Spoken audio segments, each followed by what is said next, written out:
Hey guys, today's episode with Tennessee Titans Pro Bowler Kevin Byard is a great one, and it's coming up in just a second, and it's presented today by our friends at Compassion International. We need you to help join us in restoring what COVID-19 destroyed, and we're talking about urgent support needed for 70,000 children and their families in compassion programs. Compassion International is a Christ-centered child sponsorship program helping to release kids from poverty in Jesus' name.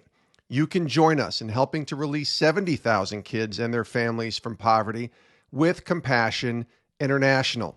Essential food, nutritional supplements, hygiene essentials, medical screenings for COVID-19. This is what your giving goes towards in helping these families and their kids in crisis. This is a stadium now that cannot remain empty. It's called Fill the Stadium because it's 70,000 kids, which is the average size of a pro football stadium. Help provide essential food and medical care and support for a child and their family during this ongoing pandemic and restore what COVID-19 destroyed. Check out fillthestadium.com to donate and help us in releasing these kids from poverty in Jesus' name. Fillthestadium.com.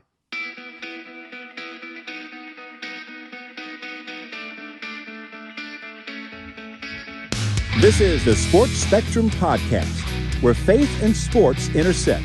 Now let's bring in our host, former ESPN producer, Jason Romano. And welcome to the show, everyone. I am Jason Romano, and this is the Sports Spectrum Podcast. Make sure you go to our website, sportspectrum.com, for all of our content, devotionals, podcasts, articles, updated every day. It's all for free at sportspectrum.com. And when you're there, click that subscribe button at the top. You put your email in, it takes you 5 seconds. You subscribe to our Sports Spectrum weekly newsletter. It's a free newsletter that comes to your email inbox once a week and updates you on all that we have going on here at Sports Spectrum. And when you do that, we have a little gift for you, a 10-day daily devotional that will help you in your walk with the Lord. And this devotional is written by the professional athletes themselves. And you can sign up again for free at sportspectrum.com and click that newsletter icon at the top, and you are good to go at sportspectrum.com. We have a great conversation today with Tennessee Titans safety Kevin Byard. He was selected in the third round of the 2016 NFL Draft by the Titans out of Middle Tennessee State. He's got that nickname, the mayor of Murfreesboro, as a nickname referencing his college town in Tennessee. He led the NFL in interceptions with 8 in 2017. He was named a Pro Bowler that year and a first-team All-Pro in the NFL. He has 18 career interceptions in 5 seasons and signed a 5-year contract extension with the Titans in July of 2019. And today, we bring Kevin Byard on the show, but we also welcome someone you may have heard of in the past who's been a part of Sports Spectrum's podcast, and that's Wesley Woodyard. Wesley was a 12-year NFL linebacker, 6 seasons with the Broncos, 6 seasons with the Titans. He was also Kevin Byard's teammate for 4 years in Tennessee, nicknamed the Lumberjack. Wesley joins us today, and he's going to do the majority of this conversation, of this interview with Kevin Byard. I'll sneak in a couple questions as well, but it's going to be great as Wesley Woodyard and myself talk to Kevin Byard, the Tennessee Titans safety, right now on Sports Spectrum.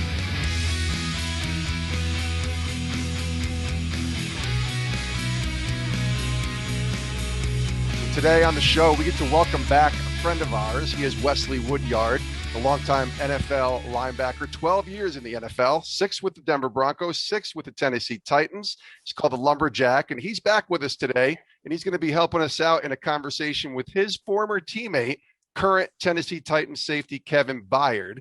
Kevin, welcome to Sports Spectrum, buddy. How are you?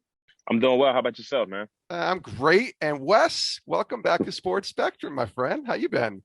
I'm doing great, Jace, man. It's always good, of course, to get a chance to be on here talking with you, but more importantly, talking to Mr. Murfreesboro himself, the mayor of Murfreesboro, Mr. Tennessee Titan Kevin Byard, man. What's going on, brother? So good to see you. What's up, brother? So good to see you in a good space. I know you're down in Texas training right now. How's everything going as far as just life right now for you? Man, life is going great, man. Honestly, man, I'm super blessed. I have a great support system around me. Obviously, getting ready for the season. Training camp starts at the end of July.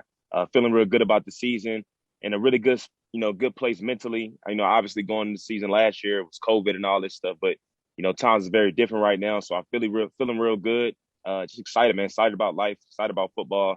Excited about family.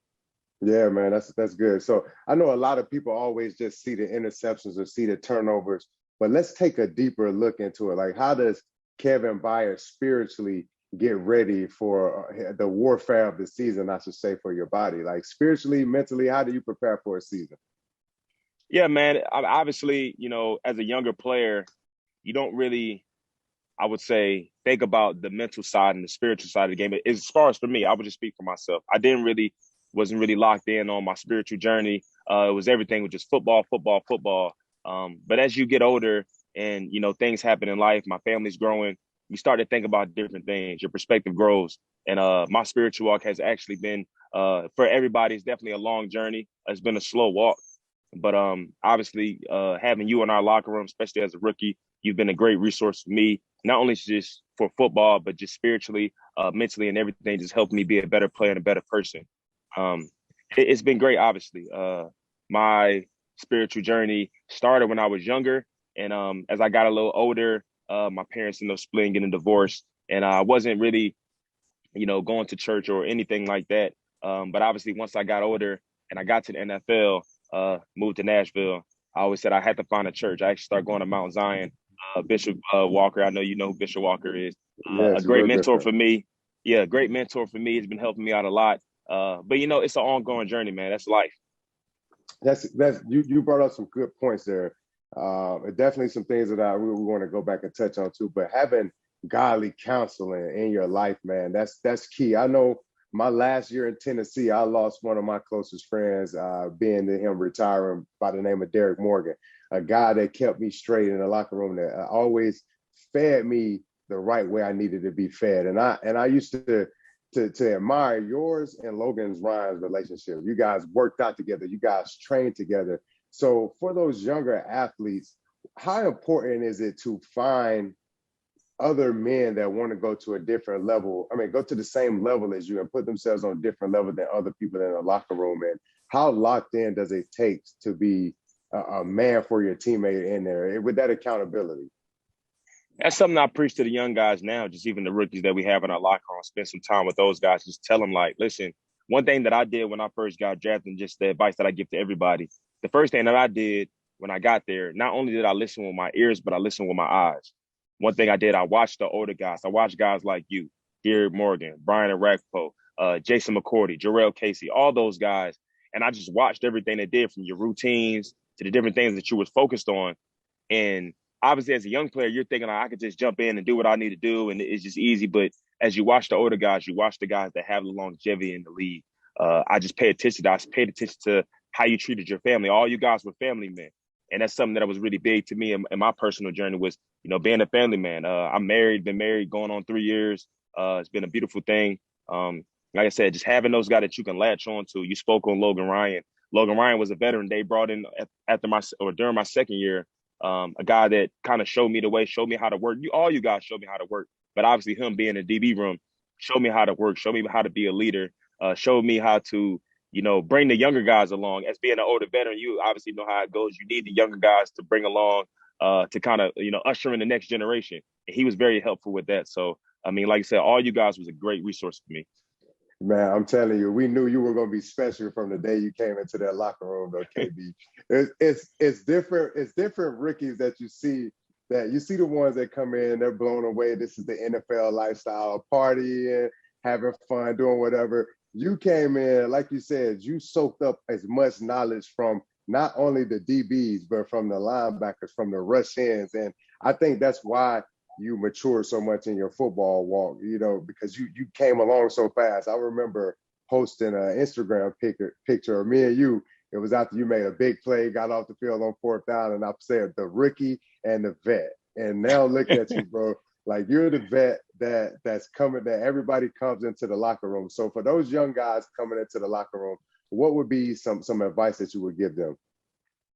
I mean, like I said before, man, really latching on to those older guys, really watching and paying attention to the things that they do, whether if it's the diet, how they take care of their body on and off the field, just the mental side of the game. Because as a young player, like, you know how it is, man. When you're in your first couple of years in the league, guys don't really have a pre-practice routine. Guys just going out there. As soon as the whistle blows, they just hit the ground running. And like I said, man, I looked at the guys that had the longevity, and I just really locked in and paid attention to those things. And I think that's the biggest thing. I mean, we all think football is just a physical sport, but it's so much more mental than it is physical. So I think, mental health is a big thing right now, and just not only in football, but just all around the country, all around the world. I think, and make sure you're taking care of your mental, because you know how it is for those rookies, man. They get to about October, November, then that rookie wall start coming in. Those guys getting ready for their bowl games and stuff like that, man. It's a long season, so you got to take care of your body. You got to take care of your mental. All those things are highly important. It's key, man. A lot of guys come in and you could just tell, like, they don't have that advice. Like you said, me too. I think it's important that everybody understands, like, you have to, not necessarily you have to, but most Christians, most guys who have a strong relationship with God, they all find themselves at that turning point in their lives. Like you said, yours was with when your parents got divorced. You had to find, a different avenue to pour into. You had to find a church. Myself was, I had a new coach that came in that was just being, wouldn't let me see the field. So I had to find myself inside that locker room, searching for God, just searching for different people to pour into my life. So, man, I continue to ask that you could do those things in the locker room, because it's big, man. Your voice, not only on the football field, goes so long, but your spiritual voice goes a long way. And I know you kind of got a cheat code inside of your locker room with my guy named Mitch, man. Just, how important is it for younger guys or guys to go into new teams to reach out to their team chaplains and talk to those guys as well? Man, I think it's huge, man. Honestly, man, I'm great friends with Mitch, man. He actually comes to my house. We hang out all the time. His wife knows my wife. And I would even just brag on, honestly, because when I was a younger player, and, obviously on Friday mornings, we used to have soul food. And soul food, honestly, man, soul food. Wait. Let me pause you right quick. So yeah, soul food for everybody out there is realness. It's when brothers meet brothers, iron sharpen iron. We have Bible studies before we go to the hotel on Friday, and it's like soul food. Like, this is what your body needs to survive. So go ahead, Kevin. Sorry. Nah, honestly, man, soul food, honestly, as part of my spiritual journey, was probably the biggest thing that I needed for me, because it's funny, because even you used to tell me, we having soul food this morning. You come to soul food, you be rushing there, you get in the facility, you get your breakfast, you come in there, you kind of eat your food in there. But honestly, just those discussions we used to have, the topics that we used to talk about, and everybody was just so open and candid about the experiences that they were dealing with, even at the time now, stuff that they went through, growing up. I mean, those type of things really opened my mind up, because I think that the most important thing about having a spiritual journey, and you kind of mentioned it before, is having a brotherhood. Because at the end of the day, you cannot walk this journey alone. You're going to need guys that can hold you accountable, guys that you can really reach out to when it comes to things that you're dealing with. And just having those open conversations kind of open my mind up to a lot of different things, because you may be dealing with something and not even realizing the guy another couple lockers next to you could be dealing with the same exact things. And those type of things can help you. It's almost like therapy. And that's kind of looked at it. But like you said, man, my guy Mitch, he's definitely a cheat code, because, me having conversations with him, he's worked with a couple of different teams in the league. And he's told me, and that's me giving credit to Tennessee Titans, because a lot of teams don't invest in that spiritual relationship with God and that spiritual journey that the Tennessee Titans do. I mean, we have so much access to Mitch. I mean, his office is literally right by the cafeteria. So you see him every single day. So you can sit there and have great conversations with him. I mean, the guy, he's amazing, man. He's amazing. So to all the NFL execs, everybody that's out there listening, it's important that you guys buy into your team chaplains and make them first in that building, because like Kevin said, man, that brotherhood makes everybody stronger. So Kevin, before we continue on with the interview, let's lighten things up, because I know it's getting hot in Texas. So I got it definitely is, brother. I got a couple quick questions I'm gonna shoot to you. You just answer which one it is. So we'll start off first. Let's see. Would you rather lead the team with 20 tackles, a win, and a touchdown, or get 3 interceptions and a dub? Whew, that's tough, man. So I haven't even scored my first touchdown in the league yet. Okay. But I mean, we're both talking about wins, so either or is both a win-win. But you know me, man, I like getting interceptions, dog. But you know, it's funny because I've actually accomplished that already in my career. I had 3 picks against Cleveland in 2017 with the dub. You know, I got the game ball hit in the game. That was a special moment. If I can relive that again, I mean, I would definitely choose that every single time. That was an incredible moment. I already knew you were gonna go with the interceptions. Like Had to. I've only seen 2 people with ball skills like you in practice and in a game. That's Champ Bailey and Brian Dawkins. You 3 guys always found the ball. But okay, beaches that's or 2 mountains? Hall of Famers right there. All right, say it again. Beaches or mountains? Oh man, I'm a big beach guy. I mean, obviously, you know, most trips that me and my wife have taken has been, you know, beach locations. But, you know, I'm really, really trying to get into like going to the mountains, man. I know my guy Will Compton just got married up in I think it was Montana. And Yes, that I'm was a seeing the beautiful wedding I saw. pictures, bro. I'm seeing the pictures, just the backdrop. It almost looks fake. You know what I'm saying? Like how beautiful it looks.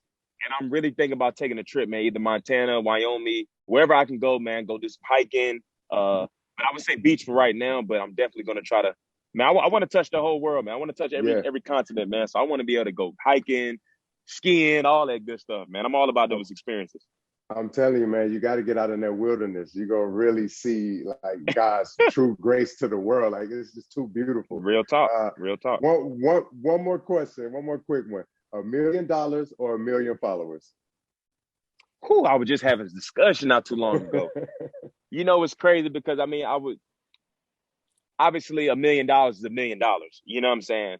But with the way the world is going right now, with everything going digital, with everything being, you know, social media, I mean, 1 million followers, man, is more about equity. It's more about long term. Because with 1 million followers, man, you can monetize that forever.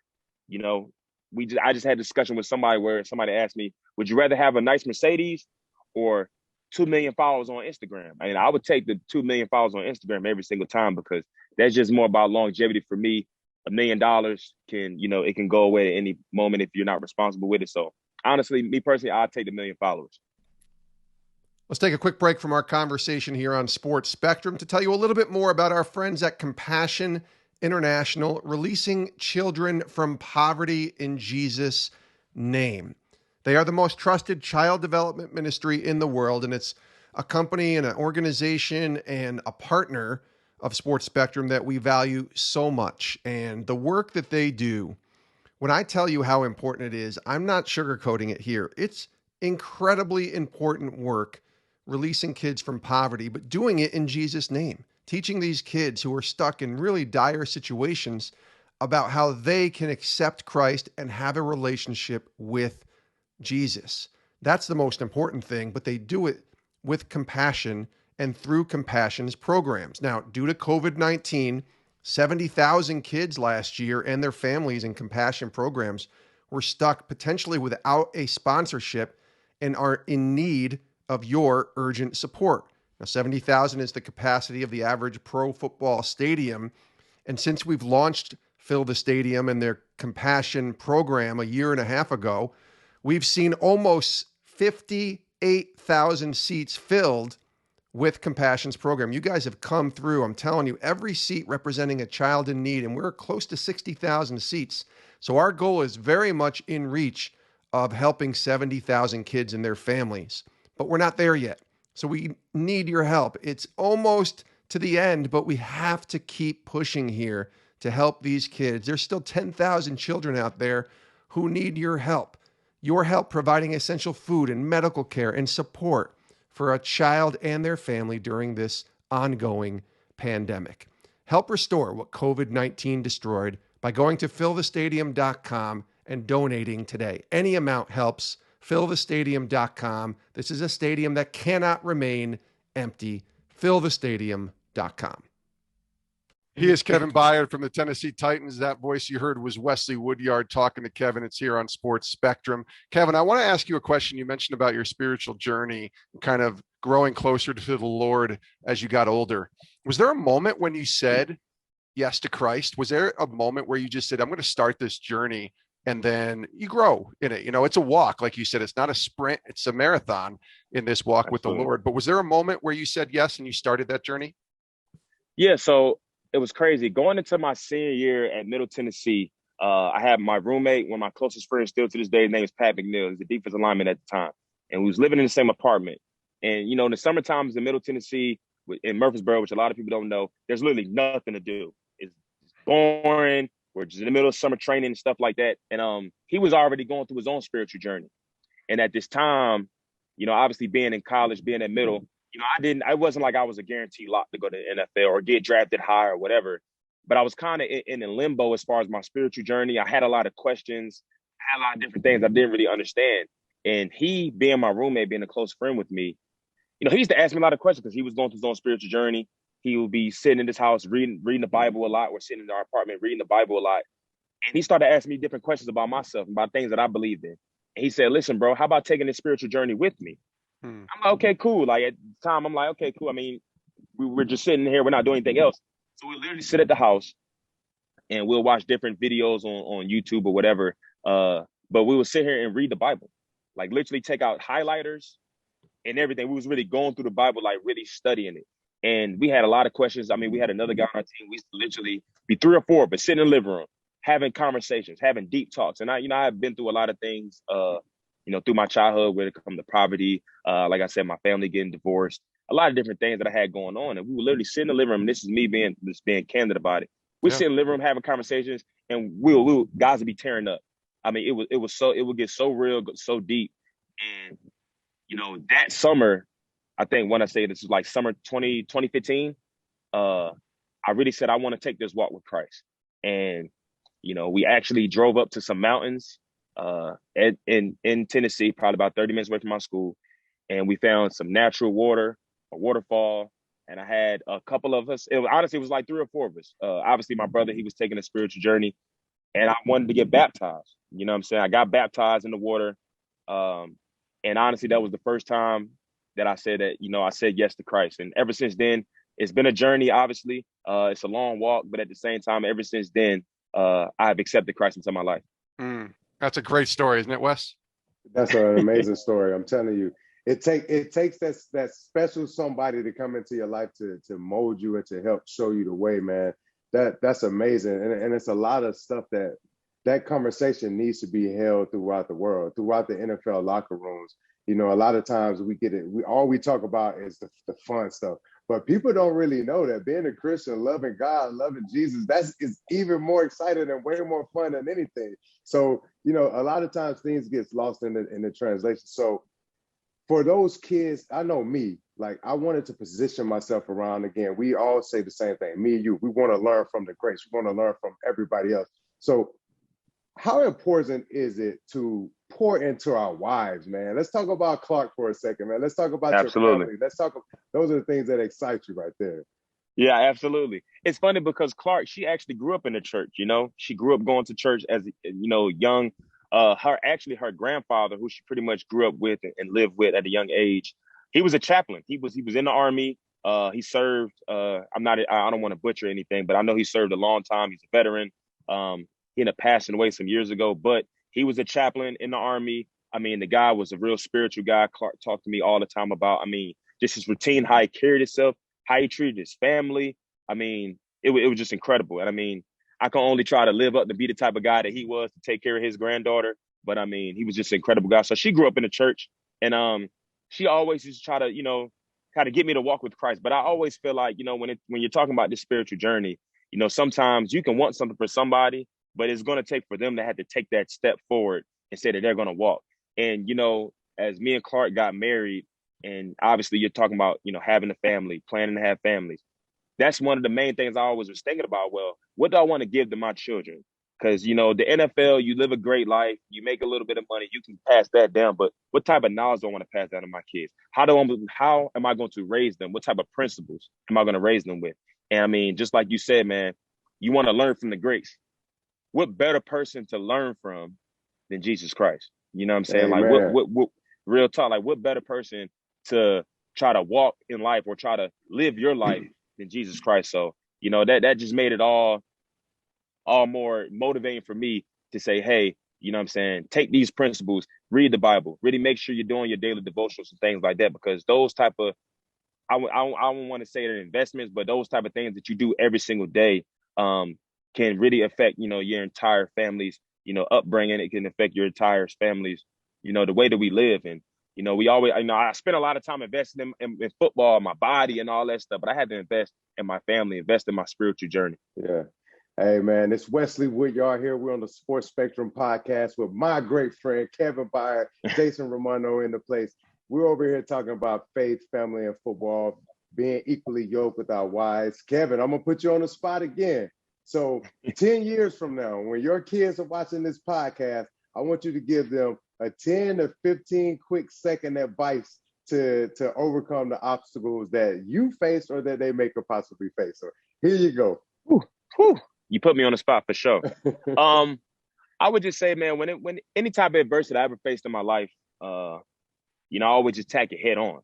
When you're going through anything in life, obviously things can get challenging, but at the same time, adversities makes a man stronger.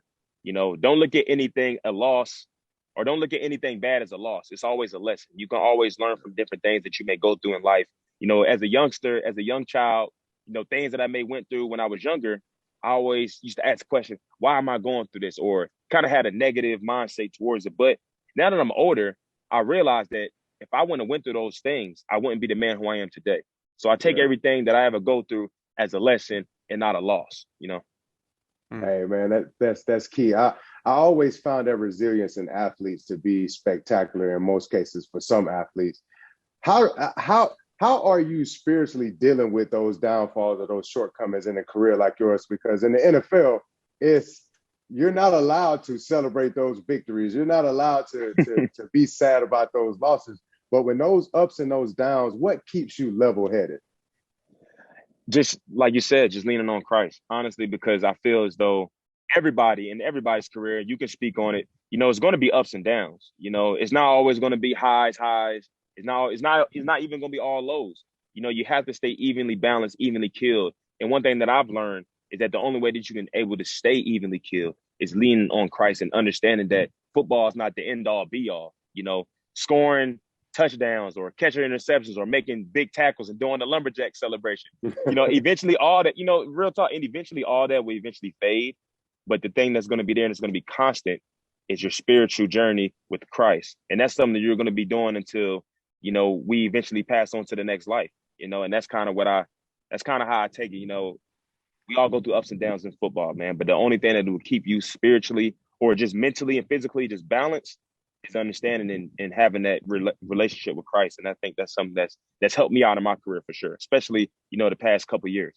Kevin, let me jump in real quick because I got to hear, and I know Wes won't ask this, but I got to hear your favorite Wesley Woodyard story that you can share, remembering that this is a rated PG show, but not that you have a rated R version of Wes Woodyard. Right. I would love to hear your favorite Wes Woodyard story, whether it's on the field, maybe behind the scenes. And then Wes, I'm going to ask you to tell your favorite Kevin Byard story. Okay. Oh man.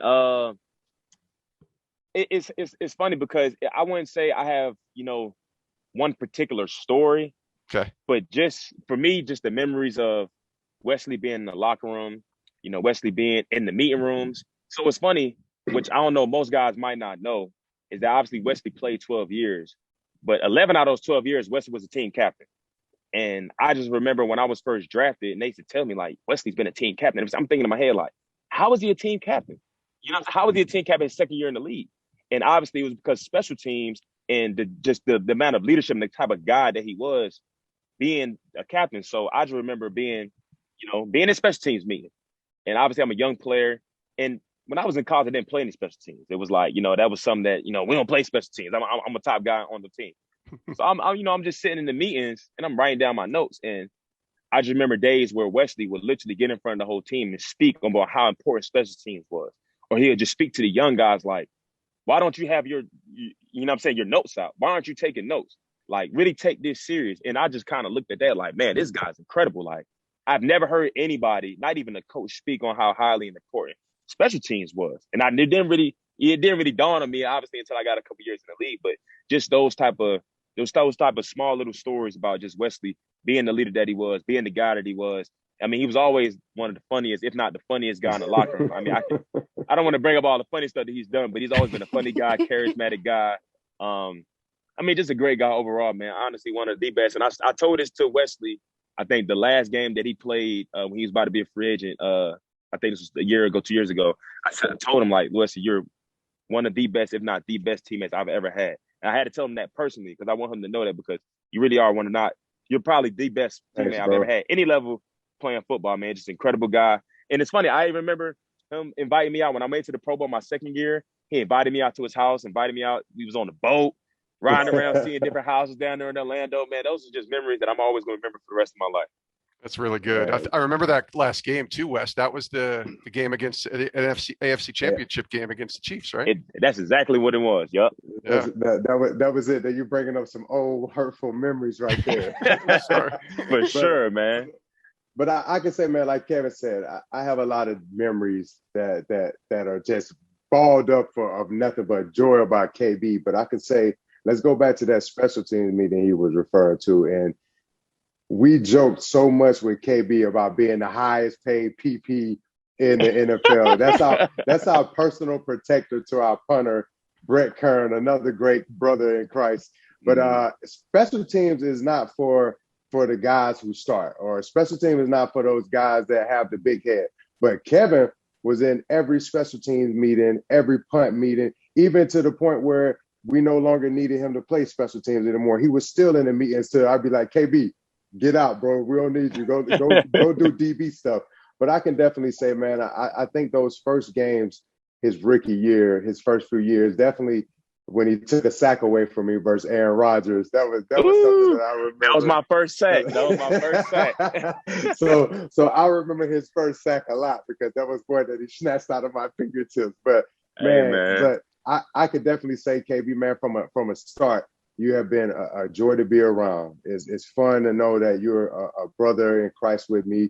We're on the same journey. We're iron. I'm a piece of iron. You're a piece of iron. We're going to sharpen each other over the years. And I can say that I used to tell our friend Darren Bates this, man, like, you're a lifer.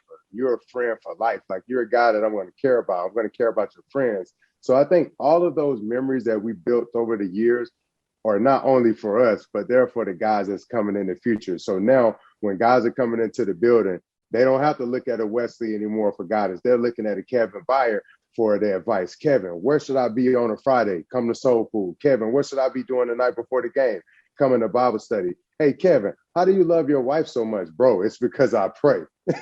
So absolutely. It's just like those moments, man, that I cherish forever. And I'm glad that you cherish it, because most guys, you know, they don't understand that. They don't pick it up. And again, that's why you've been so humble. That's why you're such a great man in Christ, because you understand those hardships in life make you better and make you become a better man. Kevin, let me close with this as we wind down here. It's a question that I ask all of our guests on Sports Spectrum. I asked Wes this when he was on. Today, as you sit here and we're getting ready for another season, and we could talk so much about expectations and, you know, hoping that this is the year that the Titans, you know, make it to the Super Bowl and all that. But I want to ask you what God is teaching you, because he teaches us something new every day, right? Today, as we sit here and we record this before the season starts, what do you feel like the Lord is showing you and teaching you? Wow, that's a great question. Honestly, you know, being in the NFL, being a pro football player, you get so caught up on, you know, what man thinks about you. You know, what is the, you know, after the game, you're checking on Twitter. What are they saying? Did they talk about my big play, or are they talking trash about me because I didn't make this play or whatever? I think that God is trying to teach me that don't get caught up on what man thinks about you. It's all about what I think about you, and that's the most important opinion that you can take from anything that you do in life. And I think that's something he's starting to really shift my mind into, where I don't really care about, you know, what the media is saying, or care about, you know, just anything. The only thing that I'm trying to do is better myself as a man and as a player. And I think that me better myself as a man is going to make me better as a player, and make me better as a husband, and make me better as a father. Those are way more important than anything, honestly. And so I think that's what God is trying to teach me into this new phase of my life. Is that it's all about being a better man. And don't get caught up on what man has to say about you. The most important opinion is God. Hey, KB, man, continue to keep doing great things within the community. Go get another Walter Payton Man of the Year award. But most importantly, my brother, stay humble, stay on your knees, praying, and just continue to grasp that team with your wings of guidance, man, because they're only going to go as far as you go. And that guidance that you're getting is from the Lord above, man. So you continue to be a strong guidance and a strong courage. I mean, have strong courage in that locker room, because I know it's nothing tougher than that NFL locker room. So my brother, be strong, be safe. I love you, and continue to keep balling out and keep God first. Absolutely, brother. Amen, brother. I appreciate you like always. And many thanks to Kevin Byard from the Tennessee Titans, the Pro Bowl safety, for joining us here today on Sports Spectrum. We also appreciate Wesley Woodyard for helping us out today and serving as a co-host with myself and talking to Kevin. And of course, Wesley and Kevin played for 4 years together with the Titans from 2016 to 2019. And I like bringing Wesley on. He's really good because there's such a unique, a dynamic or a connection, I think, that athletes have when they talk to other athletes, especially when they're former teammates. And that's why I thought for this interview, it'd be great to have Wesley on, Wesley Woodyard, co-host with myself, and talk to Kevin. And really, I just tried to stay out of it. I jumped in a couple times to ask a few questions, but really, this was a Wesley Woodyard, Kevin Byard conversation, and I just kind of wanted to be in the room and listening to it. I hope you guys enjoyed it as well. And it's getting us excited here at Sports Spectrum because the NFL is right around the corner. Another season is upon us, and it's my favorite time of year, the fall and football, and just thinking about who Jesus is and thinking about the fact that so many NFL players and even college football players love the Lord and want to use this platform of professional football and college football to point people to Christ. So I get excited about that. I'll be sitting on the couch watching games as well, and I'm just excited because football is back.